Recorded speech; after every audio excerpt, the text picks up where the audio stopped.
We're facing one of the biggest economic crises in history. I wish I could say it was going to be better. The U.S. Treasury and Wall Street decided they were going to destroy the dollar. Major crash is coming. So it's really a different world. The story is my poor dad was the head of education for Hawaii and a PhD. But as you know, teachers don't know anything about money. So when I was 9 years old, I asked my school teacher, I said, when will I learn about money?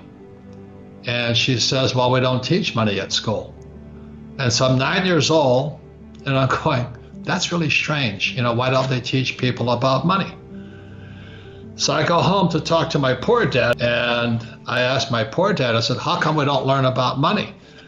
And my dad says, because the government tells us what we can teach. And money is not a subject. So I thought that was really strange. So I keep pestering him and how little boys can be. And so he finally said to me, why don't you go speak to your friend's father, who was Rich Dad, my best friend's father. And I said, why would he know about money? And my father, poor dad, said, because he's an entrepreneur. I went, okay, what's an entrepreneur? He says, well, it's somebody who doesn't need money. And I said to my poor dad, I said, what are you? And he says, I'm an employee. So at 9 years old, there was these two words, you know, employee and entrepreneur. So today, we're facing one of the biggest economic crises in history. I wish, you know, I was on CNN in 2008, and I said Lehman Brothers was going to go down. And Wolf Blitzer of CNN says, you don't know what you're talking about.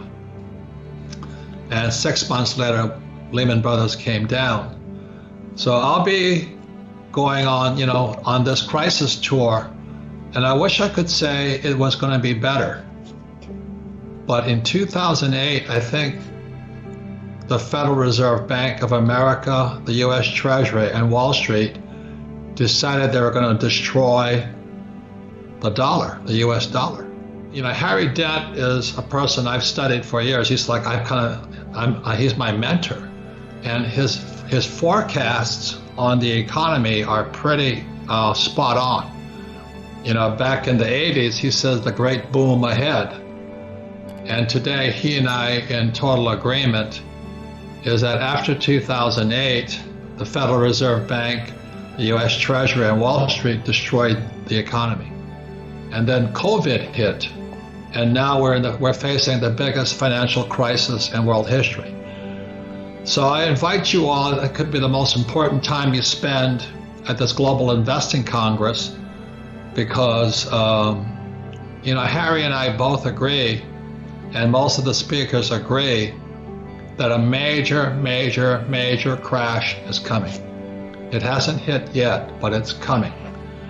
Now, this is why you need to listen to different people, is because what Harry says to do and what I say to do are different. It's the same event. And so Harry will probably say that gold's going to go to $1,000 an ounce. And I don't really care. My friend Jim Rickards, who wrote the book Currency Wars, is saying gold's going to go to 15,000 US. So somewhere in between there is the truth. So Harry says 1,000 US, and Rickards says 15,000. And I don't really care, because I started buying gold. Well, I started buying silver when I was 16 years old in Hawaii. And because in 1964, the silver coins used to be pure silver. And then in 64, the US government, they turned to copper or something. And so the coins were a different color. And so I'm a young boy going, why are they doing this to our money? But this has happened throughout history. It's called debasing the metal. So when I saw the US government, you know, like I'm 16, 17 years old, changing our money, I started taking real silver coins out of circulation, and I take the fake silver coins and give it back to the bank. So I've been collecting silver since '64, And gold, I bought my first coin in Hong Kong, was a Krugerrand for $50. And the reason I had to go to Hong Kong, I was a pilot for the U.S. Marine Corps flying in Vietnam. And it was illegal for Americans to own gold in 1964. So again, it goes back to the question, why doesn't our government, why doesn't the school system teach us about money?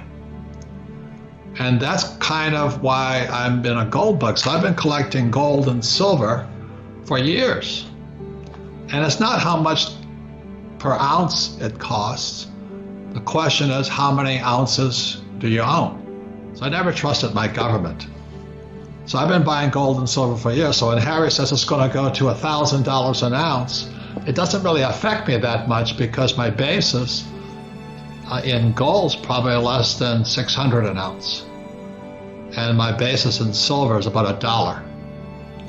And I think silver, so Harry would disagree with this, I think silver is going to go to $100 an ounce, and gold is probably going to be about $6,000 an ounce. But Harry would disagree with that. And that's why you come to this event, because Harry's going to give you his reasons, and I'll give you my reasons. But the main reason I don't really care what the price is because most of my money comes from real estate.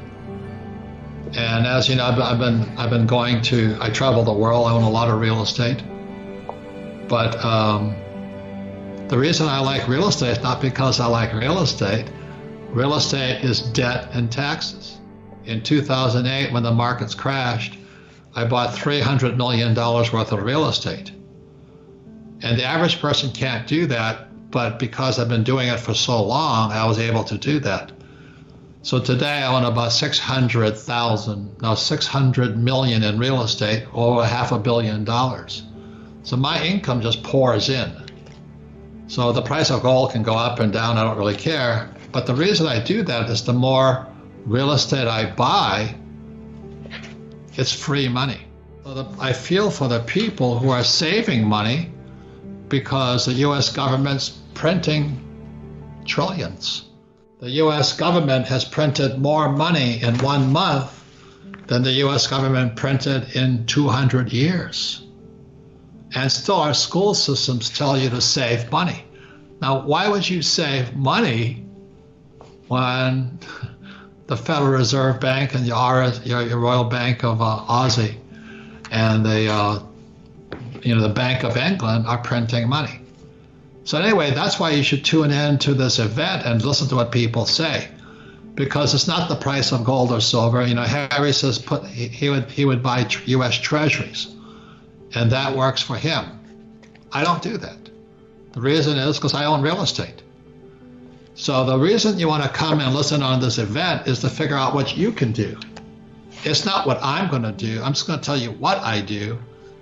But I think you should understand kind of the logic behind of what we do, because very few people can do what I do. I mean, there's not too many people that can borrow 300 million US, but I've been doing it since I was a kid. And that's the difference. The Federal Reserve Bank and the Treasury will have to print more money. So if they print more money, what does that do to the price of gold and silver and Bitcoin? That's the question. So I'm not saying buy gold, silver, or Bitcoin, but I'd rather have that than the US dollar, or the Aussie dollar, or the British pound.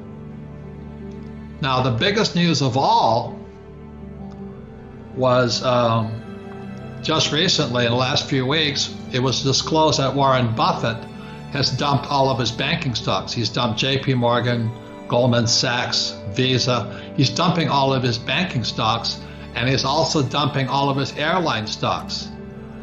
So what I was taught as a U.S. Marine Corps officer is not what somebody says, but watch what they do. So Buffett hasn't said anything. So again, this investment crisis is a very important crisis because myself, Harry Dent, and the other speakers will be telling you about the crisis. There is no doubt this crisis is coming. The only question is, what are you going to do about it? So I'm going to tell you what I'm doing about it. I'm making more money than ever before, but I was prepared for it. Harry's going to make money ever before because he's prepared for it. So if Buffett is going to dump the banking stocks, does that mean we're going to have a banking collapse? That's the question. I think we're heading into a depression. And it'll be a long depression. I think we're back at 1928 right now.